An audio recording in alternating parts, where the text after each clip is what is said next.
Parliament సమావేశాలు కొనసాగుతున్నాయి live లో చూద్దాం इसलिए आप अपना भाषण जल्दी से खत्म कीजिए और एक सेकंड ही सेकंड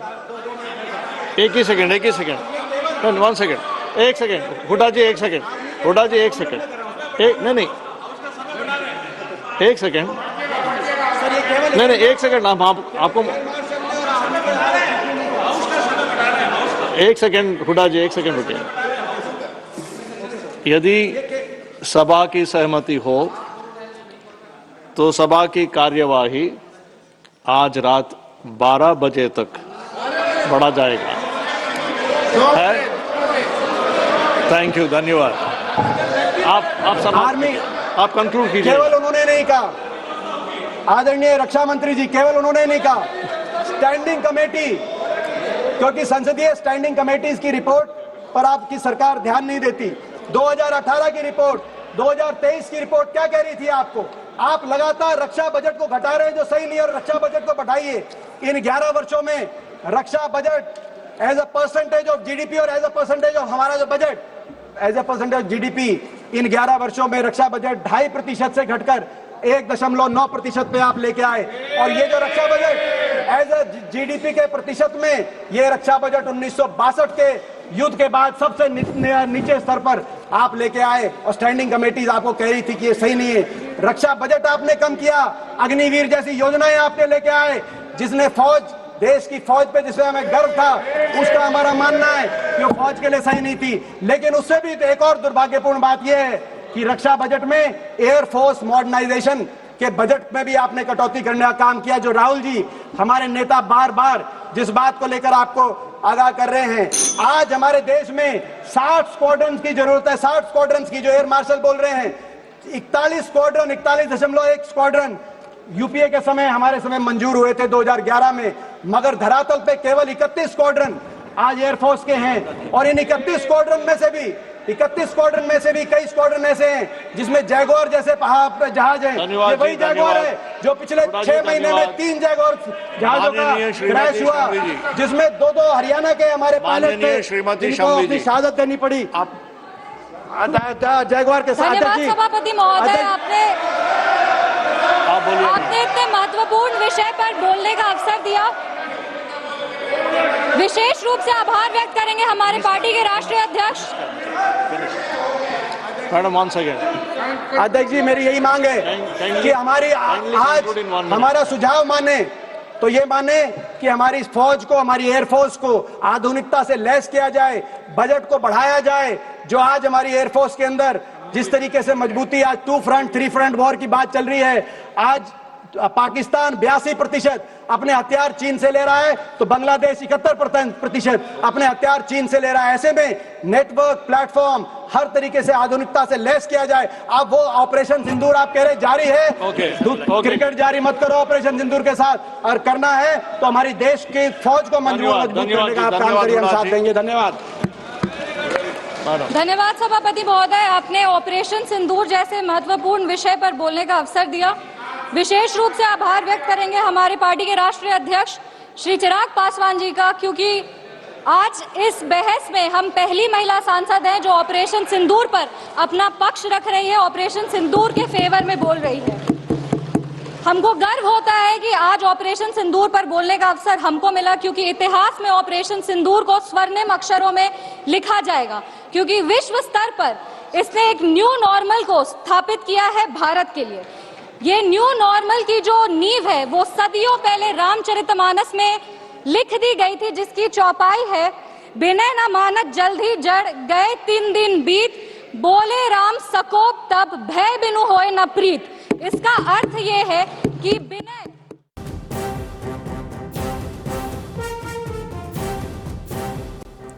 రాష్ట్రంలో వారం 10 రోజులు వర్షాలకు బ్రేక్ పడనుంది. బంగాళాఖాతంలో ఎలాంటి ఉపరితల ఆవర్తనం ద్రోణి లేకపోవడంతో వర్షాలకు గ్యాప్ రానుందంటున్నారు వెదర్ ఆఫీసర్లు.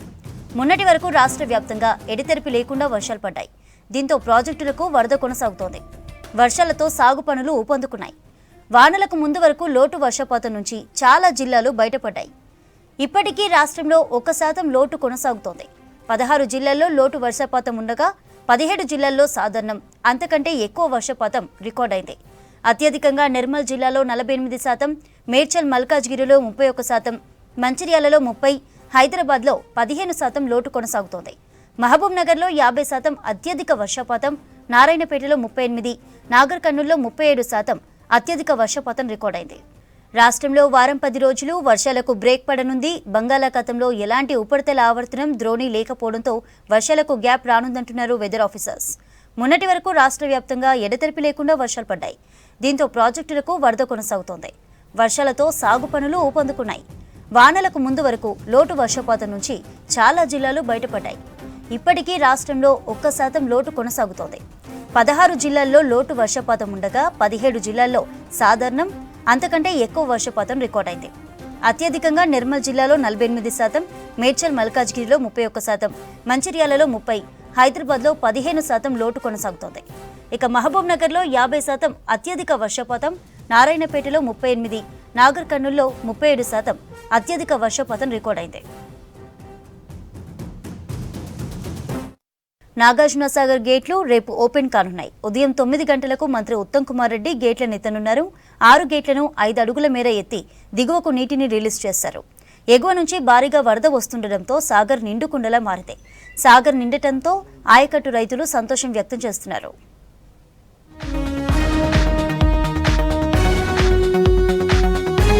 నల్గొండ జిల్లా నాగార్జునసాగర్కు వరద పోటెత్తుతోంది.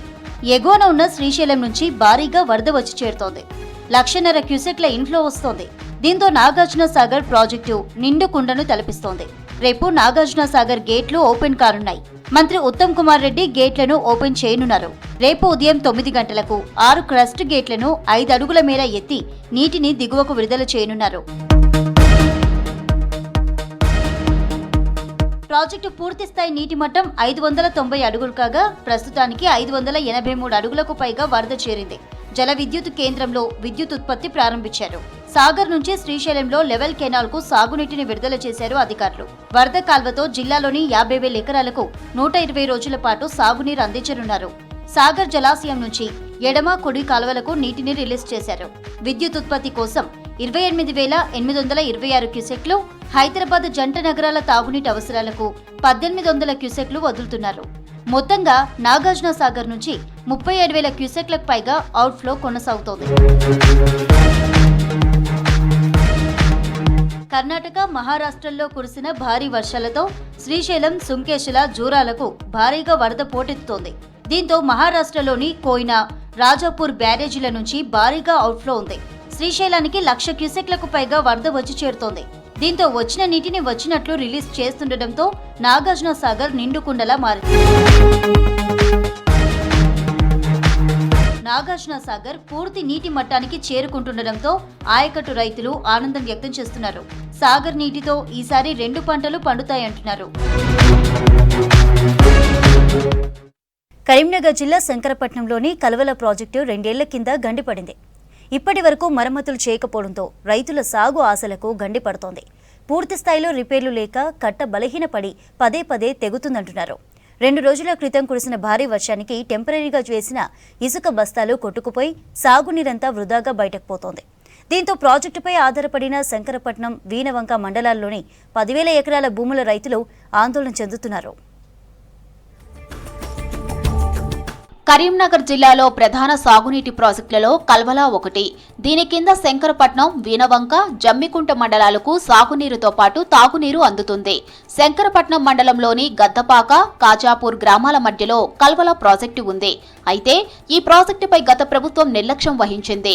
గండిపడి 2 ఏళ్లైనా దాన్ని మరమ్మతులు చేయించలేదు. దీంతో తాత్కాలిక రిపేర్లతో రైతులు తమ అవసరాలు తీర్చుకుంటున్నారు. 2 రోజుల కిందటి కురిసిన భారీ వర్షానికి ఇసుక బస్తాలతో పూడ్చిన చోట మళ్లీ గండిపడింది. దీంతో నిండు వర్షాకాలంలోనూ నీరు లేక వెలవెలబోతుంది కల్వల చెరువు.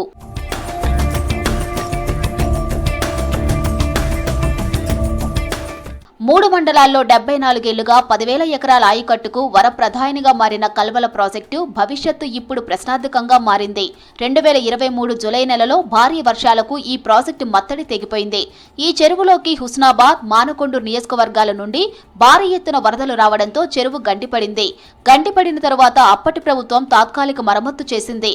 కానీ ఇటీవల కురిసిన వర్షాలకు తాత్కాలిక కట్ట తెగిపోయింది. చెరువులోని నీరంతా దిగువకు వెళ్లిపోయింది. వర్షాలకు క్యాచ్మెంట్ ఏరియా నుంచి వరద వస్తున్నా చెరువులో నిలవడం లేదు. ఫలితంగా కల్వల ప్రాజెక్టులో చుక్క నీరు లేకుండా పోయిందంటున్నారు గ్రామ మాజీ సర్పంచ్. ఒకవేళ శాంక్షన్ కనుక అయితే ఎన్ని కోట్లతో అయిందో అది మీరు అధికారికంగా ప్రకటించి మీరు టెండర్లు పిలిపించి తక్షణమే పనులు పూర్తి చేయడానికి పరిష్కార మార్గం ఎత్తాలని చెప్పి ఈ సందర్భంగా మేము రైతుల పక్షాన మేము విజ్ఞప్తి చేస్తా ఉన్నాం. అదేవిధంగా డిమాండ్ కూడా చేస్తా ఉన్నాం. కల్వల ప్రాజెక్టు కింద శంకరపట్నం మండలంలో 4 గ్రామాలు, వీనవంకలో 7, జమ్మికుంటలో 4 గ్రామాలకు సాగు, తాగునీరు అందుతుంది. చెరువు కింద 4 చెక్ డ్యాంలు నిర్మించి సాగు, తాగునీరు అందించేవాళ్లు. ఈ ప్రాజెక్టును మినీ ఎల్ఎండీగా మార్చుతామని బీఆర్ఎస్ ప్రజాప్రతినిధులు హామీ ఇచ్చారు. ఇందుకోసం 72 కోట్ల రూపాయల ప్రతిపాదనలు పంపారు. కానీ ఆ తర్వాత పట్టించుకోలేదు. మినీ ఎల్ఎండీ సంగతి దేవుడెరుగు. ఉండా ప్రాజెక్టు మరమ్మతులు చేయకపోవడంతో రైతులు ఆందోళన చెందుతున్నారు. సర్కార్ అధికారులు స్పందించి వీలైనంత త్వరగా ప్రాజెక్టు చేపట్టాలని కోరుతున్నారు రైతులు. చెరువును ఆయకట్ట నిర్మాణం చేస్తే రైతులకు ఎంతో మందికి ఉపయోగపడుతుందని కోరుకుంటూ మా ఎమ్మెల్యే గారు కవంపల్లి సత్యనారాయణ గారు మానకొండ నియోజకవర్గం నుంచి ఇది పెద్ద చెరువు కాబట్టి ఖచ్చితంగా ఆయన ముఖ్యమంత్రి గారితో నీటిపారుదల శాఖ మంత్రి గారు మాట్లాడి చొరవ తీసుకొని ఖచ్చితంగా చేస్తాడని ఈ రైతుల పక్షాన మేము కోరుకుంటున్నాం. మా సంఘం తెలుగు సంఘ దాయిదాల్చి మా సంఘం మంది దాయిదాల్చి మాకు తక్షణమే చెరువు మొత్తం కట్టాలని మా యొక్క విజ్ఞప్తి. కల్వల ప్రాజెక్టు సైదాపూర్, హుస్నాబాద్, శంకరపట్నం, వీనవంక, జమ్మికుంట మండలాలకు సాగునీరు అందించడమే కాకుండా 422 కిలోమీటర్ల మేర క్యాచ్మెంట్ ఏరియా ఉంది. కల్వట్టు తెగిపోవడంతో చెరువులో నీరు లేదు. దీంతో చెరువుల్లోనే రైతులు వరి, మొక్కజొన్న పంటలు వేశారు. 240 ఎకరాల విస్తీర్ణంలో ఉన్న ఈ భారీ చెరువులో పూడికి నిండిపోయింది. ఓవైపు గండి కారణంగా నీరంతా బయటకు పోవడంతో రైతులు ఆందోళన చెందుతున్నారు. రైతులతో పాటు మత్స్యకారులకు ఉపయోగకరమైన ఈ ప్రాజెక్టు విషయంలో ప్రభుత్వం తమకు పట్టనట్లుగా వ్యవహరించడం పట్ల రైతులు కూడా ఆగ్రహం వ్యక్తం చేస్తున్నారు. ఈ ప్రాజెక్టుపై ఆధారపడి జీవించే 80 మత్స్యకార కుటుంబాలు కూడా వీధిన పడ్డాయని చెబుతున్నారు ఇక్కడి జాలర్లు. ఎమ్మెల్యే గారు మీకు చేతులు ఇచ్చి నమస్కరిస్తున్నాం. ఈ కల్వల ప్రాజెక్ట్ అనేది మన శంకరపట్నం మండలంలో మానకొండ నియోజకవర్గంలో ఉంది సార్. కొంచెం మీరు దయచేసి మేము బతికేది కూడా గద్దపాక, కాచాపూర్, కల్వల గ్రామాలలోనే. కానీ దాని మీద దృష్టి పెట్టుకుని మీరు ఈ ప్రాజెక్టు చేయగలరని మా మనవి సార్. గతంలో చెరువు గండిపడిన తర్వాత రాజకీయ పార్టీల నేతలు హడావిడిగా సందర్శించి మరమ్మతులు చేయిస్తామని హామీ ఇచ్చారు. తెగిపోయిన కల్వట్టును ఎమ్మెల్యేలు, ఎంపీలు, కలెక్టర్తో పాటు అధికారులు వచ్చి చెరువును పరిశీలించి రైతుల పంట పొలాలు గుంట కూడా ఎండిపోకుండా చూస్తామని మాట ఇచ్చారు. రైతులు సాగునీరు కోసం ఎంతో ఉపయోగకరమైన కల్వల ప్రాజెక్టు విషయంలో గత బీఆర్ఎస్ ప్రభుత్వం, ప్రస్తుత ప్రభుత్వం నిర్లక్ష్యంగా వ్యవహరిస్తోందని బీజేపీ నేతలు ఆరోపించారు. వేలాది మందికి జీవనాధారంగా ఉన్న కల్వల ప్రాజెక్టు కోసం నిధులు కేటాయించాలన్నారు రైతులు. నిధులు కేటాయించి మరమ్మతులు చేయాలని కోరుతున్నారు. భవిష్యత్తులో మరింత మందికి ఉపయోగపడేలా మినీ ఎల్ఎండీగా మారుస్తామన్న హామీని నెరవేర్చాలని కూడా అడుగుతున్నారు. హైదరాబాద్లో చిరుతపులి కలకలం సృష్టిస్తోంది. తెల్లవారుజామున గోల్కొండ ఇబ్రహీంబాగ్ మిలిటరీ ప్రాంతంలో చిరుత కనిపించింది. రోడ్డు దాటుతున్న చిరుత దృశ్యాలు సీసీ కెమెరాలో రికార్డ్ అయ్యాయి. తారామతి వెనుక వైపున్న మూసీ వైపు చిరుత వెళ్లినట్లుగా గుర్తించారు. స్థానిక అటవీశాఖ అధికారులకు పోలీసులు సమాచారం ఇచ్చారు. చిరుత సంచారంతో స్థానికులు భయాందోళనకు గురవుతున్నారు. చిరుతను బంధించేందుకు ఇప్పటికే అటవీశాఖ అధికారులు ప్రయత్నిస్తున్నారు.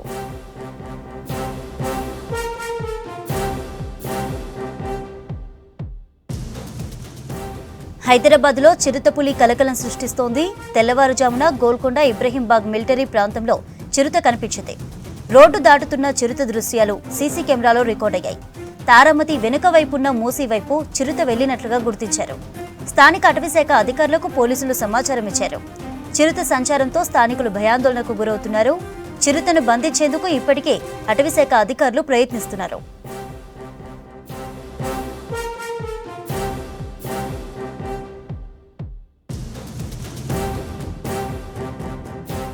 కరీంనగర్ జిల్లా కేంద్రంలోని ప్రైవేటు హోటల్లో ఇన్కమ్ ట్యాక్స్ పై అవగాహన కార్యక్రమాన్ని నిర్వహించారు అధికారులు.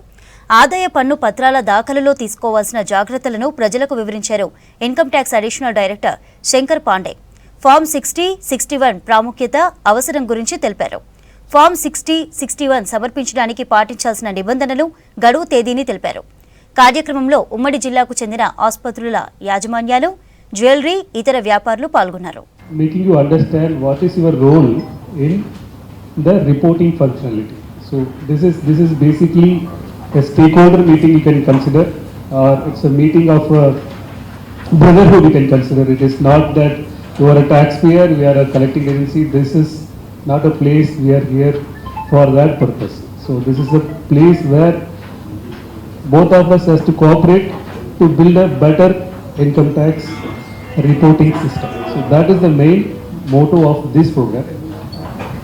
Because taxpayers individually, we know there are so many mechanisms to understand the taxability of a person.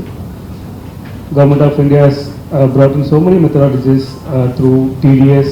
You might be all aware that salary persons are being deducted at their source. Rental income is being deducted when it is paid. So many TDS provisions are there for business people also. Apart from TDS, there are so many other reporting agencies involved in gathering the information for Government of India. So that is where you people are coming in. That is where we are dependent on your cooperation. So that whole department, the whole Government of India's mechanism is depending on your cooperation only. So that is the motto behind this program. So please come forward and Bhadradri Kothagudem జిల్లాలోని మణుగూరులో రోడ్లు అధ్వానంగా మారాయి. ఓవైపు వర్షాలు, మరోవైపు సింగరేణి టిప్పర్లు, ఇసుక లారీలతో రోడ్లన్నీ పూర్తిగా దెబ్బతిన్నాయి. మణుగూరు సురక్ష బస్టాండు నుంచి బయ్యారం వరకు రోడ్డంతా గుంతలమయంగా మారింది. ప్రమాదకరంగా మారిన రోడ్లపై ప్రయాణం చేయాలంటే వాహనదారులు భయపడుతున్నారు. ప్రమాదాలు జరుగుతున్నా అధికారులు పట్టించుకోవట్లేదని ప్రజలు విమర్శిస్తున్నారు. ఇప్పటికైనా స్పందించి రోడ్డుకు మరమ్మతులు చేపట్టాలని డిమాండ్ చేస్తున్నారు. ఈ రోడ్లో నిత్యం వస్తూనే ఉంటా, కానీ ఈ రోడ్డు పరిస్థితి చూస్తుంటే చాలా ఇబ్బందికరంగా ఉంది. వాహనాలు పోవడానికి కూడా చాలా ఇబ్బంది పడుతున్నారు ప్రయాణికులు. ఈ రోడ్లు మరి ఎన్ని సంవత్సరాల నుంచి చేస్తున్నారు, కానీ ఈ రోడ్డు కాంట్రాక్టులు మరి ఈ గవర్నమెంట్ ఏం చేస్తుందో ఏం అర్థం కావట్లేదు. ట్యాక్స్ రూపంలో గవర్నమెంట్ ట్యాక్స్ కడుతున్నాం, అన్ని చేస్తున్నాం. వెహికల్కి రావాలంటే చాలా భయంగా ఉంది. యాక్సిడెంట్లు అవుతున్నాయి. ఇక్కడ జనాలు కూడా చాలా ఇబ్బందికరంగా గురవుతున్నారు. మరి ఇది అధికారుల నిర్లక్ష్యమా, పాలకుల నిర్లక్ష్యమా, ఒకసారి ఆలోచించాల్సిన అవసరం ఉంది. కానీ ఏదేమైనప్పటికీ దీనివల్ల చాలామంది నష్టపోతూ ఉన్నారు. ప్రభుత్వానికి కూడా చెడ్డ పేరు వచ్చే అవకాశం ఉన్నది. దయచేసి ప్రభుత్వం కానీ ఉన్నత అధికారులు కానీ దృష్టి పెట్టి ఈ రోడ్డుని శాశ్వత పరిష్కారం చేస్తే అందరికీ బాగుంటుందని నా ఒక ఆలోచన. ఈ రోడ్డు వల్ల చాలా ఇబ్బంది పడుతున్నామండి. లారీలు మేము టిప్పర్ డ్రైవర్లము, ఎక్కడ ఏమి ఇరుగుద్దో వచ్చే పోయేటోళ్ళ మీద పిల్లలు పడుతున్నాయి, వాళ్ళంటే చాలా ఇబ్బందిగా ఉంది. ఖమ్మం జిల్లా కేంద్రంలో సిఐటియు ఆధ్వర్యంలో ఆందోళన చేపట్టారు మధ్యాహ్న భోజన కార్మికులు. కలెక్టరేట్ ఎదుట ధర్నా నిర్వహించారు. పెండింగ్లో ఉన్న బిల్లులు, జీతాలను వెంటనే చెల్లించాలని డిమాండ్ చేశారు. ప్రభుత్వం ఇచ్చిన హామీ మేరకు 10,000 వేతనాలు అందించాలన్నారు. 4 నెలలుగా పెండింగ్లో ఉన్న బిల్లులను గ్రీన్ ఛానల్తో చెల్లించాలని తెలిపారు. తమ సమస్యలు పరిష్కరించకపోతే రాష్ట్రంలోని కలెక్టరేట్ల ఎదుట ధర్నాలు చేస్తామన్నారు సిఐటియు నేతలు.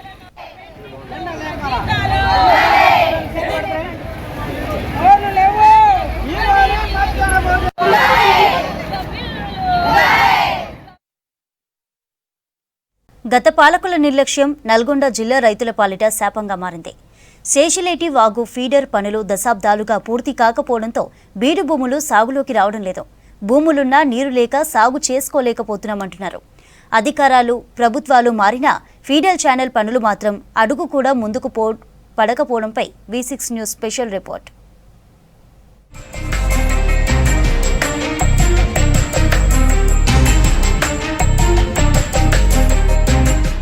నల్గొండ జిల్లా నాంపల్లి మండలంలోని రైతులు సాగునీరు కోసం ఇబ్బందులు పడుతున్నారు. చెరువులు, కాలవల నుంచి నీరు రాకపోవడంతో వర్షంపైనే ఆధారపడి సాగు చేస్తున్నారు. వర్షాకాలంలో వచ్చే నీటిని నిల్వ చేసుకునే సరైన వనరులేమీ లేకపోవడంతో ఎంతో మంది రైతులకు ప్రతి ఏడు నిరాశే మిగులుతుంది. వర్షం పడినా ఆ నీరు చెరువులకు చేరని పరిస్థితి నెలకొంది. శేషిలేటి వాగులో వచ్చే నీటిని నిల్వ చేయడంలో పాలకులు విఫలమయ్యారు. దీంతో భూగర్భ జలాలు పడిపోవడంతో ఎండాకాలంలో సాగు అసాధ్యమవుతుంది.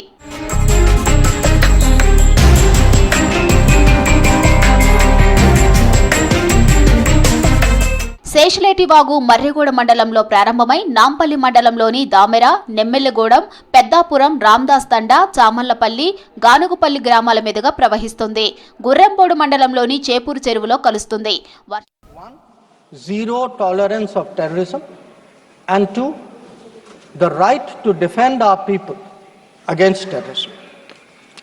So all the interactions we did, the diplomatic briefings, we called all the embassies for briefings, we interacted with the media. All of this was aimed at these two objectives: zero tolerance of terrorism and the right to defend ourselves, right to defend the people of India against cross-border terrorism. Now, the focus for our diplomacy was understandably the UN Security Council. And Honorable Speaker, sir, the challenge for us was that at this particular point, Pakistan is a member of the Security Council. We are not. So we had to achieve our objectives in a Security Council where Pakistan is a member. Now, our goals in the Security Council were two. One, to get an endorsement from the Security Council of the need for accountability, and two, to bring to justice those who perpetrated this attack. And I am glad to say, Speaker sir, and I hope that this is appreciated and recognized by the House. If you look at the Security Council statement of 25 April, the members of the Security Council condemned in the strongest terms the terrorist attack. They affirmed terrorism in all its forms and manifestations constitute one of the most serious threats to international peace and security. And most important, the Council underlined the need to hold the perpetrators, organizers, financiers, and sponsors of this reprehensible act of terrorism accountable and bring them to justice. I highlight this, Speaker sir, because this statement of the UN Security Council resonated throughout the international community. So when many honorable members asked today, where was the world on Pahalgam? I think the answer is there. The answer is there in a Security Council statement which says hold them accountable, bring them to justice, and that is exactly what we did through Operation Sindoor. Now, I also want, Honorable Speaker sir, through you, to bring to the attention of the House a very interesting development pertaining to the TRF, the Resistance Front. When the Security Council was debating this on the 25th of April, and TRF had twice claimed responsibility for the Pahalgam attack, Pakistan defended the TRF. Pakistan tried to get any mention of TRF excluded, and in fact the Pakistani foreign minister told his parliament that this is a great diplomatic achievement.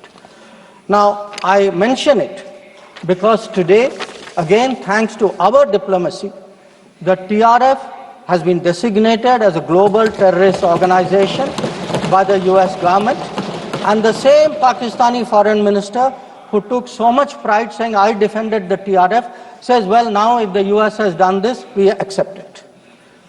So that is where the Security Council issue stood. If I could then, sir, move on to the diplomacy from 25th of April till the commencement of Operation Sindoor. During this period, there were obviously a number of phone calls, a number of conversations. At my level, there were 27 calls. At Prime Minister, I think almost 20 calls. About 35-40 letters of support came in. And what we tried to do was to create a narrative, prepare the diplomacy for the launch of Operation Sindoor. And the result of that diplomacy, Honorable Speaker sir, there are 193 nations of the members of the United Nations. 193. Only 3, apart from Pakistan, opposed Operation Sindoor. Only 3. If you look through this period, and I would be very happy to share with the House the exact positions of various governments. Overwhelmingly, there was recognition that terrorism is unacceptable, that a country which has been attacked has a right to defend itself, and that India was doing exactly that. Now, when Operation Sindoor was launched, we spelled out our objectives. There was a statement, Honorable Raksha Mantri ji referred to it in his statement, where we put out for the benefit of our own people, for the international community, that Operation Sindoor was hitting the terrorist infrastructure in Pakistan and Pakistan occupied Jammu and Kashmir, from where terrorist attacks had been planned and launched. We highlighted that 9 sites had been targeted, and we said that our actions are focused, measured, and non-escalatory in nature. And we were living up to the commitment that those responsible for this attack will be held accountable.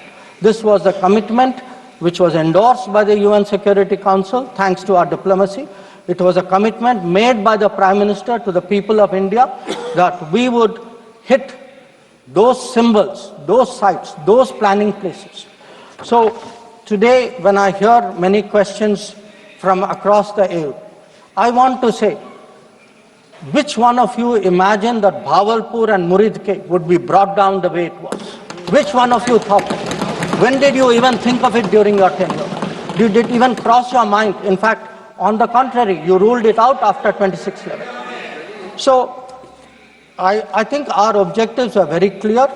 We wanted to send a message to the terrorists. We wanted to send a message to Pakistan that do not continue this support for terrorism. And I think on the morning of 7th of May, that message went home loud and clear. Now, sir, during this period, there was, when the operations were on, when the conflict, when the activities were on, operation is still continuing. A number of countries, number of their leaders, ministers, others called up. And they called up because people wanted to know what is happening. People wanted to know what is the thinking of India. People wanted to understand what we are doing. And I would like to share with the House, sir, through you, to everybody, we gave a common message. The common message was India is exercising its right to defend itself against terrorism. Number 2, the targets which were hit on the 7th of May are known terrorist headquarters and infrastructure. Number 3, there will be no mediation. Anything between us and Pakistan is bilateral. Number 4, we will never bow down to nuclear blackmail. Number 5, we are responding to Pakistani military attacks because after Operation Sindoor was launched, they had started targeting our military facilities. And we will continue to hit the Pakistani military. If the fighting is to stop, Pakistan must request it. And that request must come through the designated channel of DGMOs. This was a common message that we had given to many people who had called us during that period. Our position was very, very clear in how we were approaching the progress of Operation Sindoor. Now, sir, many members asked, some out of genuine curiosity, some perhaps less, what was the international support? How much international understanding was there of India's position? I would like to share with you a sample. So let me start with countries who are known to be partners of India. Quad. Quad gave a statement which says, the Quad unequivocally condemns all acts of terrorism and violent extremism in all its forms and manifestations, including cross-border terrorism. We condemn in strongest terms the terrorist attacks in Pahalgam on 22 April and call for perpetrators, organizers and financiers of this reprehensible act to be brought to justice without any delay. Now, sir, this is the Quad. Now let us look at a different grouping, BRICS. Now BRICS has China as a member, Russia as a member, it has Iran as a member, Brazil, South Africa, Egypt. BRICS also condemned the April 22 attack. It reaffirmed its commitment to combating terrorism, again including cross-border terrorism. Now, I would like members of this House to understand, if India is attacked, if there is a terrorist attack on India and a country says we condemn cross-border terrorism, I think it is obvious to everybody what that cross-border terrorism is. So, I then move on, sir, to the Central Asia. The Central Asian countries opposed providing safe haven using terrorist proxies for cross-border terrorism, for terror financing. Now, I can cite statements from the Indian Ocean Rim Association, from individual countries, range of them.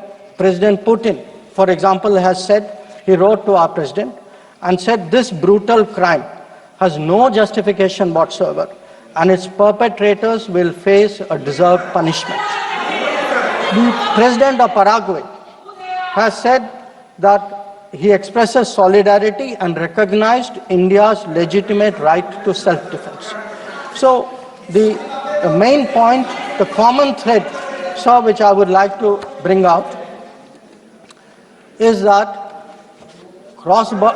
number one, a cross-border terrorism across the board has been recognized, all forms and manifestations, opposition to condemnation of Pahalgam terrorist attack, and the right of India to bring people to justice. Now, sir, in addition to that, I would particularly like to mention 2 or 3 other developments.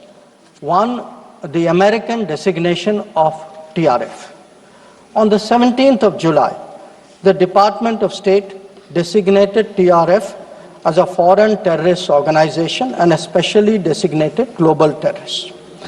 Now this comes in the wake of the extradition of Tahawur Rana, who was involved in the 26/11 attack. And when people ask today, how successful is your foreign policy? Where is your diplomacy? I want to say that Tahawur Rana, which many of you tried for so long to get, is finally here because of us. I want to say TRF was designated not because somebody out there made a remark.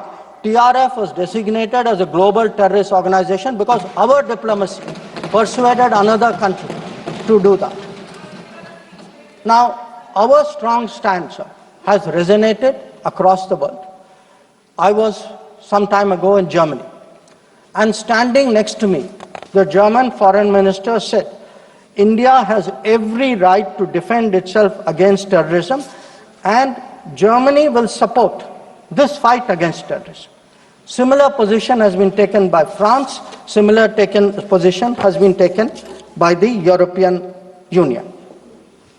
So, what I would like to highlight, sir, is that today, where Operation Sindoor is concerned, there has been, the world sees what it is about. The world realizes this is a fight against terrorism. It is felt that India has acted responsibly but firmly. Now, I would like, sir, to address one particular aspect because some members have brought it up. And this is regarding the US activity during this period. Sir, I'd like to inform the House that on the 9th of May, Vice President J.D. Vance called the Prime Minister, warning of a massive Pakistani attack in the next few hours. Prime Minister, in his response, made it very clear that if such an attack happens, it would meet with an appropriate response from our side. Now, sir, that attack took place and was foiled by our armed forces, and I think the House should collectively appreciate the performance of the armed forces in foiling what was a massive attack on the 9th and 10th of May. Now, Our response, which the Prime Minister promised, was delivered. And it was delivered with devastating effect.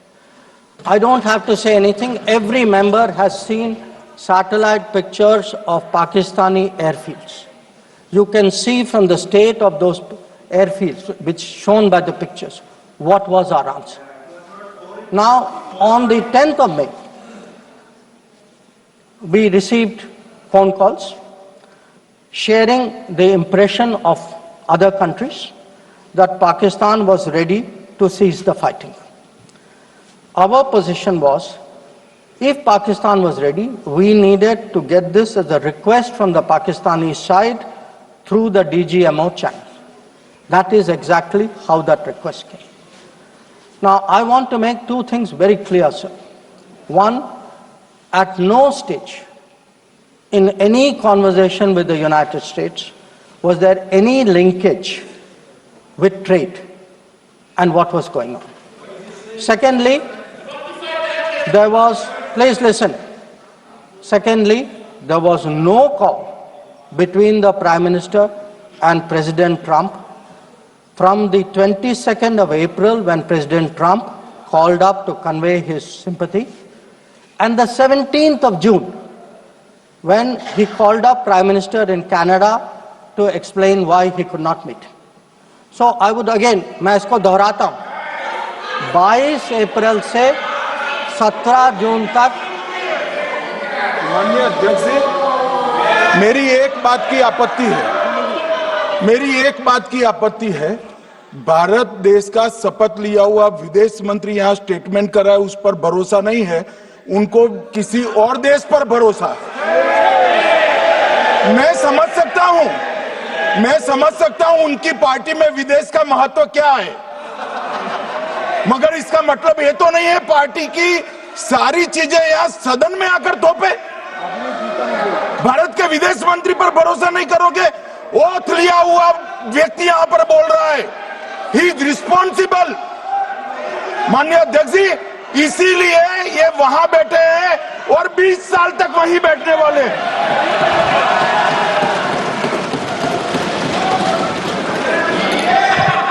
Honorable Speaker, sir, in the course of the debate today, some points were made by members of the opposition. I would like to respond to some of them. We were asked, why did you stop at this time? Why did you not go further? Please see who's asking this question. This question is being asked by people who after 26/11 felt that the best action was inaction. Now I would like sir to read out, because one member said, nowadays BJP members like reading from books. You get the truth in books. Sometimes you don't like what we read in books. So let me read out, sir, two excerpts from a book by the National Security Advisor of the UPA government. After 26/11, a chapter, this is a book called Choices. He says, on sober reflection and in hindsight, I now believe the decision not to retaliate militarily, but to concentrate on diplomatic, covert and other means was the right one for that time and place. This is what he says. But did he even do that? Because 26/11 happened in November of 2008. What was the reaction? The reaction was Sharm el-Sheikh. Was that diplomatic? Was it covert? Was it military? Now what did Sharm el-Sheikh do? In Sharm el-Sheikh, the then government and the Pakistani Prime Minister agreed terrorism is a main threat to both countries. Now, today, sir, people are saying, America is hyphenating you, Russia is hyphenating you. That is what I heard Deepinder Huda ji say. Hello, you are hyphenating yourself. I mean, you did not need a foreign country to say, please link India to Pakistan. Your own government was saying, You know, India and terrorism is a main threat to both countries. And then they said, terrorism should not be linked to the composite dialogue. And worst of all, they accepted a reference to Baluchistan in that. Now, here is a country reeling after 26/11. And you are equating Baluchistan and 26/11, what happened in Mumbai? And you are saying that the perpetrator and the victim have both got a problem. And then now you are asking me, why didn't you go further? People who did nothing are asking a government which did so much, saying, why didn't you do more? Now, you might think, sir, that this is a one-off. But this is a habit, because this is the thinking in that part of the house. Some years ago, there was, if you remember, sir, the Mumbai train bombing. The Mumbai train bombing happened in July of 2006.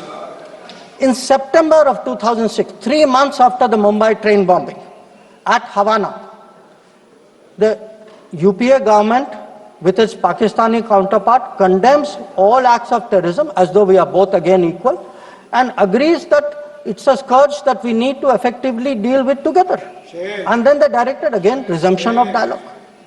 So what I want to highlight is, for people who did nothing to have the temerity, the gumption today to ask a government which did so much, which brought down Bhavalpur and Muritko, to say, why didn't you do more? I think it's extraordinary. Now, sir, we also heard from one of the early speakers saying we are now facing a two-front, and that the leader of opposition has been warning us about two-front. Now, all I can say, sir, is the person who said it, and maybe the leader of opposition, must have missed their history lessons in school. I'll tell you why. Because I would like to walk you through the history of this two-front. The two-front started because of something called POK. POK was created in 1948-49 by the government of this country by not completing the job of what was to be done. Now, sir, the House should note these dates. The two-front started 1963, when the Shaksgam Valley was ceded by Pakistan to China as a result of an agreement. Then in 1966, the Karakoram Highway was agreed upon, which took 20 years, was completed in 1986. Now, references were made to China-Pakistan military collaboration. So when did this collaboration start? I'll give you the year, 1966. In 1966, the first Chinese military supplies went to Pakistan. When did nuclear collaboration start? 1976. 1976, when Bhutto arranged for China-Pakistan to get together on this. And in 1980s, when Prime Minister Rajiv Gandhi was visiting China and Pakistan, that was when the nuclear collaboration was at its height. Now, let me go further. You will say, why are you talking history? So let me bring this further up. 2005, Pakistan-China Treaty of Friendship and Cooperation. 2006, Pakistan-China Free Trade Agreement. 2013, handing over of Gwadar to China, Gwadar port to China. May 2013, announcement of China-Pakistan Economic Corridor. So, sir, we are getting warnings about a US-China, Pakistan-China collaboration, when this collaboration has been going on for 60 years. Now, let me also address two other points. There was a reference made to IMF, that, why did you not stop? Why did you not stop? आपने सवाल उठाया तो जवाब भी सुनना पड़ेगा. आपने उठाया ना, आपके उपनेता ने उठाया, आपने सुनो जवाब. अब जैसे सवाल करोगे वैसे जवाब सुनने पड़ेंगे. Sir, the IMF loan which was given was approved in September 2024. It was an extended fund facility of $7 billion. Now, sir, the House should know, Pakistan is a serial borrower from the IMF. I think 16 or 17 times they have taken IMF package. Now, very interesting comparison, sir. In 2008, Pakistan got a standby arrangement of $9.70 billion. In 2013, it got another one of $5.9 billion. So the very people who are concerned today at a 7 billion package should remember a 15 billion package went through for Pakistan during that tenure. Now, reference was made, sir, to FATF. I want to say the longest period that Pakistan has been under FATF grey list has been under the tenure of the Modi government. During the Modi government, from 2018 to 2022, 1,576 days, Pakistan was in the grey list. Yes, they were in the grey list earlier also. I am not denying that. It was for a shorter period. But I again want the House to appreciate that the FATF meeting in May 2025 has kept Pakistan in the enhanced follow-up category, recognizing that the compliance of Pakistan is only partial. Now, sir, so much for Pakistan. Some members also raised issues pertaining to China. So I would like to spend a few minutes on that. So I would first like the House to appreciate, because today we are getting these lectures saying China is a great danger, China, Pakistan are together, we are warning you. So what does the Congress party really think about China? Don't go by what they say. Let us see what they did. In 2005, China was designated as a strategic partner during Prime Minister Wen Jiabao's visit to India. Strategic partner. And there is a concept, very famous concept called Chindia, sir, a belief that China and India have common interest, and the main proponent of Chindia is the party spokesman of the people opposite. Now, some mention was made about visits, including my visit. Yes, I went to China. I went to China to make our position very clear about de-escalation, about trade restrictions, and about terrorism. I did not go to China for the Olympics. I did not go to China for secret agreements. I did not go, sir,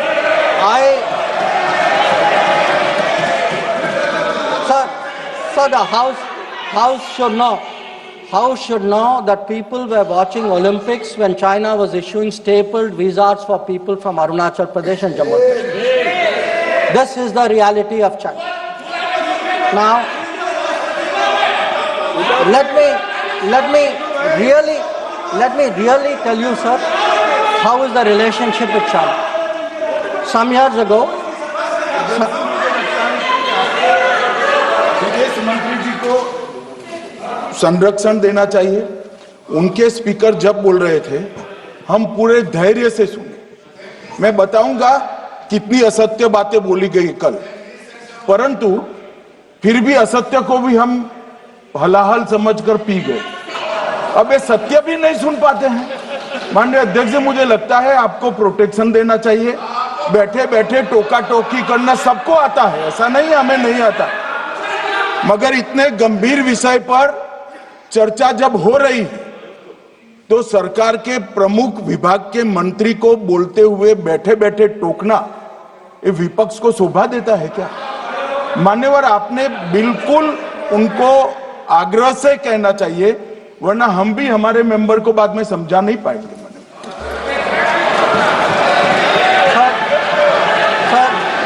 We heard today a lot about what was supposed to be the thinking. बैठे आपको इजाजत नहीं, बैठे। Sir, we heard about warnings about China, cautions about China, China is planning this, China is planning that. But sir, I want to remind this House Doklam crisis was on. The leader of opposition decided to get a briefing from whom? Not from the government, not from the emir, from the Chinese ambassador. He took his briefing from the Chinese ambassador when our military was confronting the Chinese military in Doklam. So I want to say that I want to say, and this is the political thinking. Let me, sir, give you the economic thinking. In 2006, the UPA government. Please बैठे बैठे टिप्पणी मत कीजिए, आप बहुत कर रहे हो, नहीं गलत है, बैठिए, बैठे बैठे टिप्पणी मत कीजिए. Sir, in 2006, because I want to illustrate my points with facts. I spoke about political facts, I spoke about border facts. Let me give you an economic fact. What is the economic thinking of the Congress party about China? In 2006, the Congress party agreed to do a regional trading arrangement with China. It was finalized during the visit of President Hu Jintao. A task force was appointed. The task force gave a positive recommendation. Through the efforts of various people, this did not happen. Let me give you the technology side. The very people today who are cautioning us on China are the people who allowed 3G and 4G to come from China. It is this government which made sure there was a made in India 5G. And finally, sir, we keep speaking about the border. The border, if today, whether it is the border with Pakistan, whether it is the border with China or any other border, if our military is today able to stand its ground, the kind of massive deployment that we saw on the China border after 2020, it is because our border infrastructure budget has gone up 4 times. Our tunneling, our road building, our bridging has doubled or tripled. And this is a far cry from the period when the thinking was, let's not develop the border because then the Chinese cannot come there. We had 60 years of neglect of the border. Today, in the last 10 years, that neglect has been reversed. There is still a lot of work to be done. So I think people need to understand. And it's not just in India, sir. We have just come back from Maldives. When I hear comments about foreign policy, yesterday, day before yesterday, the Prime Minister was the guest of honor at the Independence Day of Maldives. This is the country which during their time forced an Indian company to leave an airport. That country today has invited India to build 2 new airports. Look at Sri Lanka. If the Hambantota port was built between 2005 and 2008, and at that time it was actually justified as saying that it has no impact on India's interest. So I want, sir, the House to appreciate that the people who are today claiming to be custodians of national security thinking, who say that they are giving warnings, let us look at the record, let us see what they did when they were in office. But now allow me to come back to Operation Sindoor. So I want, sir, to conclude by saying this. The challenge of cross-border terrorism continues, but Operation Sindoor marks a new phase. There is now a new normal. The new normal has 5 points. 1, terrorists will not be treated as proxies. 2, cross-border terrorism will get an appropriate response. 3, terror and talks are not possible together.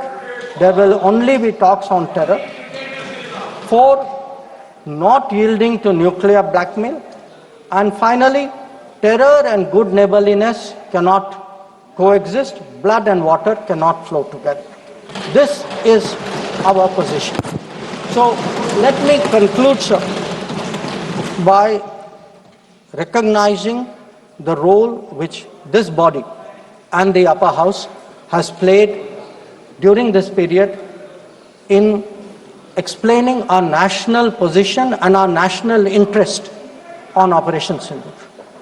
We had, sir, 7 parliamentary delegations which went to 33 countries. some comments were made about those delegations. I have to tell the honorable member Arvind Savantji, I'm sorry, you are completely misinformed. Those delegations were received with great honor. In many cases, the foreign minister of the country met them. Please look at the tweets of people sitting next to you.